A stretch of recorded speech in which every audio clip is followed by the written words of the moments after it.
Hello! I've got a short one for you today, and a video. As of the making of this video, Omniviewer has released part 2 in his series of videos on Shin Godzilla, comparing him quite suitably to the original Godzilla. Then as I was editing this video, he released a follow-up interlude. Damn it, Omniviewer, stop making videos so fast. Anyway, for the most part I agree with everything Omniviewer has to say, and I highly recommend watching his video if you haven't already. Although let's face it, if you're watching me, you're watching him. However, even the most deep dive in of analyses won't catch everything, and there will always be fresh eyes to highlight something missed.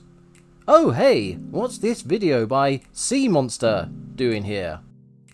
In the case of Omniviewer's expose, there's a matter that spans both his currently released videos, and, potentially, his upcoming themes video, but that remains to be seen. Omniviewer actually had me worried for a little bit during his interlude video, as he referenced several fan theories regards Shin Godzilla. I thought he would end up referencing the one I thought of, making this video redundant. Then he didn't, so now it's not. Yay! For a more in-depth breakdown of what I'm about to say, go watch my Fractured Diamond video. If you haven't already, you should. I put a lot of effort into it, and defeated Toho, legally, to keep it up on my channel. Anyway, long video, very short. Goro Maki yeeted himself off his boat into Tokyo Bay to merge with the new life form.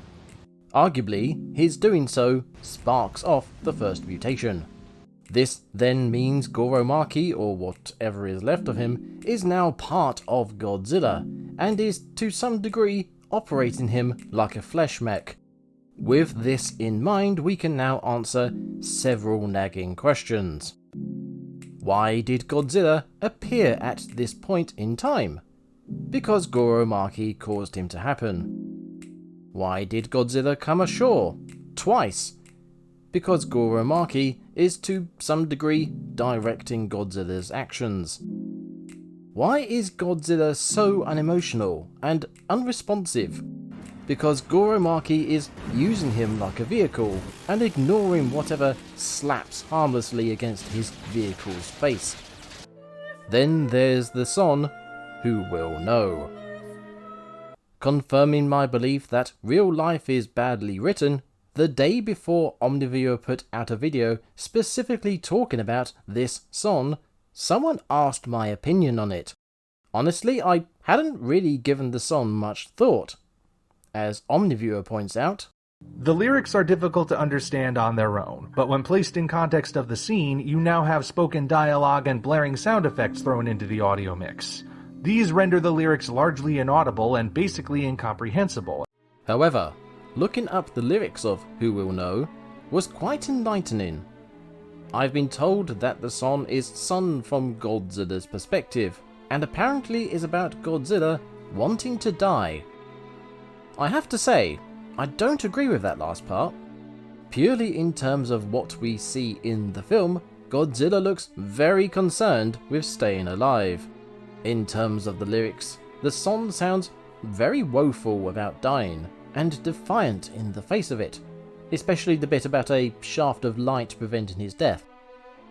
If we consider that Goro Maki is a part of Godzilla, that he basically committed unlife in a successful attempt to kick off the first mutation and merge with the subsequent monster, then these lyrics take on a whole new meaning.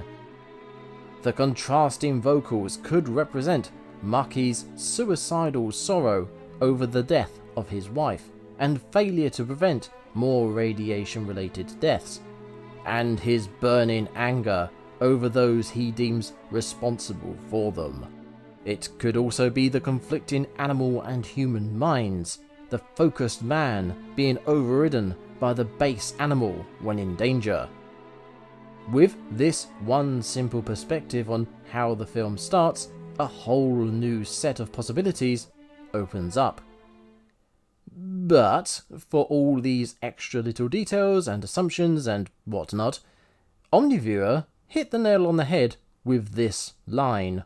These render the lyrics largely inaudible and basically incomprehensible, and it may as well be faux Latin gibberish for all that it matters.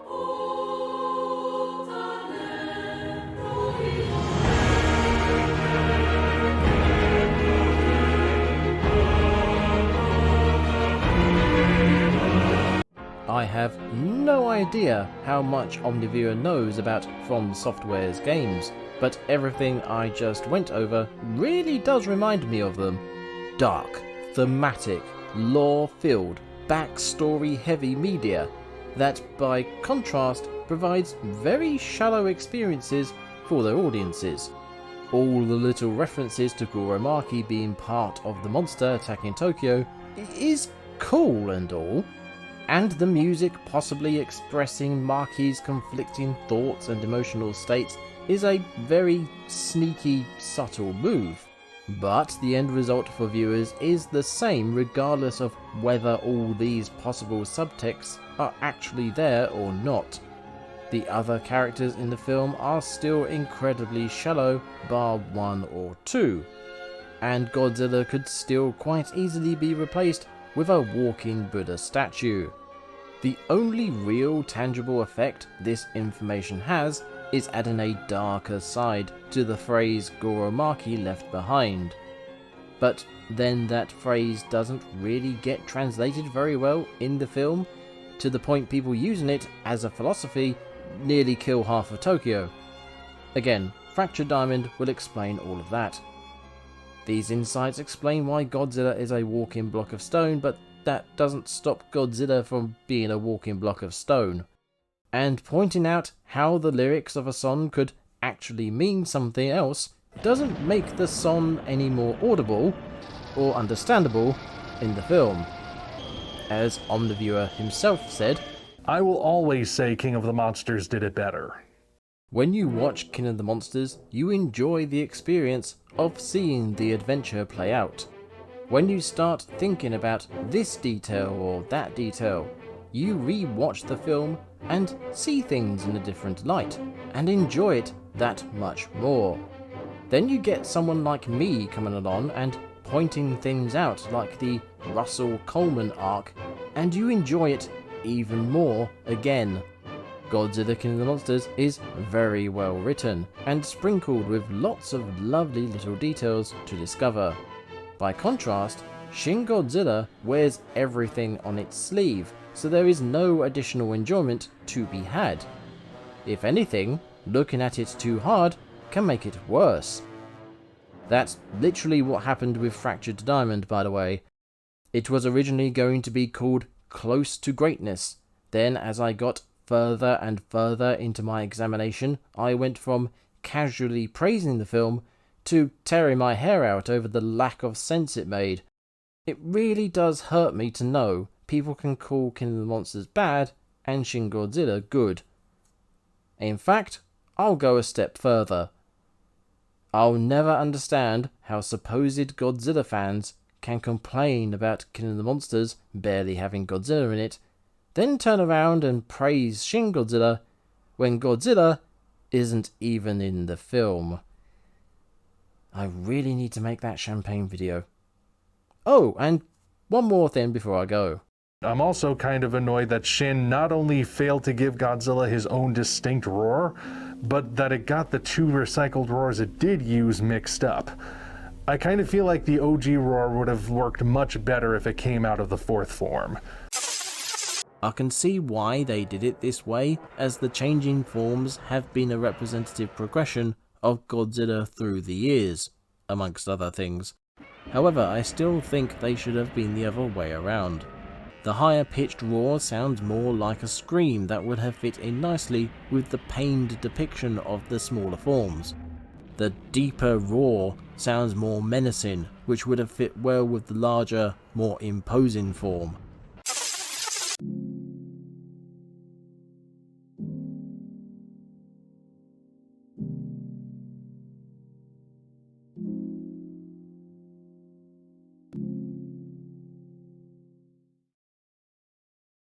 Hello, ladies and gentlemen. I am the Omniviewer.